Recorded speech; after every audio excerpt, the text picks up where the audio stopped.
Welcome to this rapid revision session on The Little Rock Nine, 1957. Elizabeth Eckford and the Little Rock Nine. Elizabeth Eckford is the woman, or young girl I really should say, in this very famous photograph, undergoing racial abuse, trying to get into Little Rock High School. But how did it come to this? Little Rock, Arkansas was further ahead with desegregation than other places in the Deep South. Their governor, Orville Forbes, had been more moderate than some. But, facing an election, he changed his mind. And I should put in context here, to say that Orville Forbes was more moderate than some is a pretty low bar. It just meant that he wasn't quite so extreme as some of the other Deep South governors.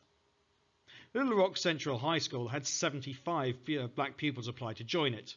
It accepted only 25% of them. After intimidation from white people, only 9 black pupils were prepared to join. They became known as the Little Rock Nine. Governor Forbes decided to use 250 state troops from the National Guard, not from the Federal Army, to stop these 9 pupils joining the school. In the photograph you can see one of these soldiers behind. The NAACP heard about this plan and told the pupils to come in the following day, or at least come in together with protection. One pupil, though, Elizabeth Eckford, did not get this message. She faced a murderous mob, and rather than protecting her, the state troops sent her back into the mob until she was rescued by a sympathetic onlooker. A reminder, this really shouldn't have been an issue by this point. The Brown versus Board of Education case in 1954 was the Supreme Court case that was a landmark ruling that ruled that segregated schools were unconstitutional. It ruled that schools should integrate with all deliberate speed. Unfortunately, in many parts of the Deep South, all deliberate speed meant that still, 3 years later, integration had not happened. Let's consider 2 of the most famous and most powerful sources that help us understand this event. Here we can see the famous photograph of Elizabeth Eckford, one of the Little Rock Nine trying to get to Little Rock High School on the 4th of September 1957. We can see a white woman shouting angrily at her, possibly 2 of them doing that. Another woman looks on with disgust and contempt.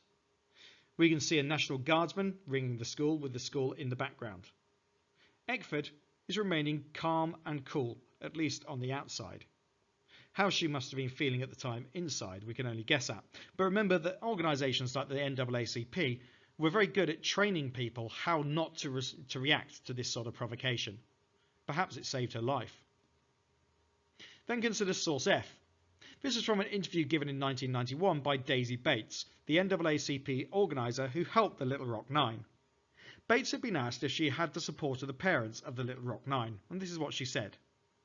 "Oh, they, the parents, were completely behind us, because I told them that we were taking a great chance, and the kids knew that we were taking a great chance, because white people had gotten to where they were killing Negroes, you see. This was something entirely new in Little Rock, and they said they'd kill Negroes. A child meant nothing. So I told them one of us might die in this fight, and I said to them, if they kill me, you would have to go on. If I die, don't you stop." I really think that's powerful. It shows a determination in the face of this violence that they were going to carry on, they were going to make the point, and they were going to force integration. So how did the government respond? The images of rioting in Little Rock shocked the world and made the USA look bad. Some homer the free if a large part of their population didn't have the same rights as others. Eisenhower, the president at the time, didn't believe in using the law to enforce integration. He didn't believe that it would change people's minds, and so therefore you shouldn't do it. He had to act, though. He sent 1,000 federal troops from the US 101st Airborne Division, an elite and recognisable unit, which I'm sure was deliberate, to Little Rock to escort the pupils into the school and to ensure that integration happened so that federal law was enforced. So much about this topic is about that tension and that competition, if you will, between states' rights, what the states felt that they should be able to decide for themselves, and federal law enforcing the Constitution. Here, Eisenhower did not back down, and federal law was enforced.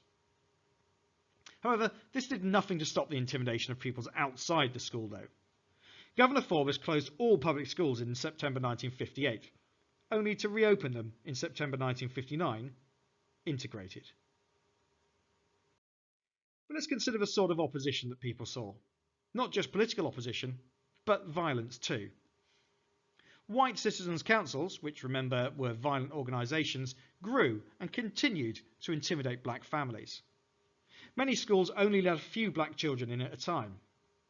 The Ku Klux Klan carried out intimidation and even some bombings.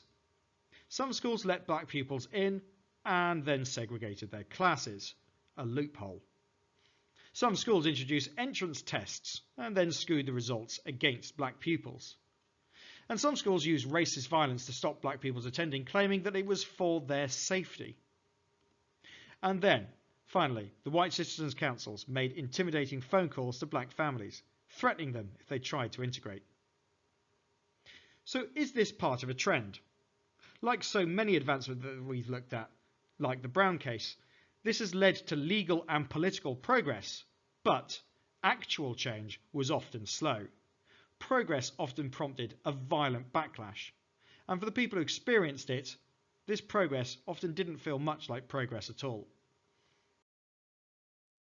So how did people cope with opposition?